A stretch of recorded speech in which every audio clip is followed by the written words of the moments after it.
Nicole Calderon, and my public comment tonight is actually about public comment itself.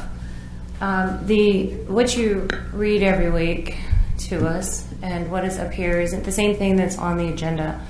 So taking a look at the agenda, there's a blurb about concerns, complaints, and assertions of character, blah, blah, blah, blah. Are you familiar that is on the agenda, even though it's not what you read at the meeting? Just in case, I'm here to bring that to your attention. And the reason that I want to bring it to your attention is because it violates the law. Specifically, House Bill 2840 prohibits council from forbidding public criticism and public comment. That means if I want to get up here and say, I don't think Otis is doing a good job, and I think it's the council's fault because you looked the other way and allowed him to get away with this.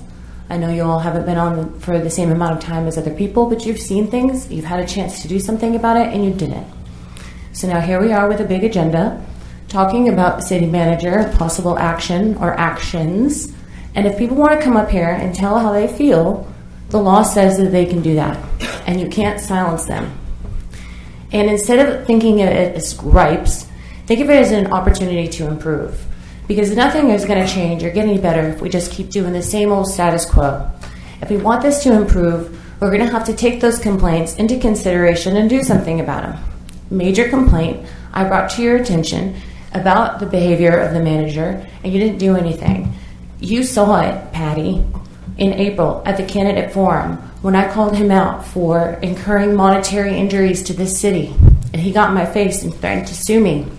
And your words, Patty, were, "You're always so negative." So I think it's absolutely asinine that on this agenda it says that you can't bring concerns to the attention of the public, that it has to be done privately and separately. And when you do that, what happens, as we've seen, it gets swept under the rug. So you're not going to silence the people anymore. You're not going to silence me anymore. If it doesn't happen at this meeting, it'll happen at the next meeting and the meeting after that. Because the organizational chart puts me and the rest of the citizens as the boss of council, and council the boss of the city manager. So if we come up here and have concerns and questions, you have to answer to us. Thank you. Thank you. Mayor, is City Attorney can I respond for just a second? The provision you spoke to relates to the fact that a year ago, or a little over a year ago, we had somebody in public comment appear and actually make assertions of criminal conduct.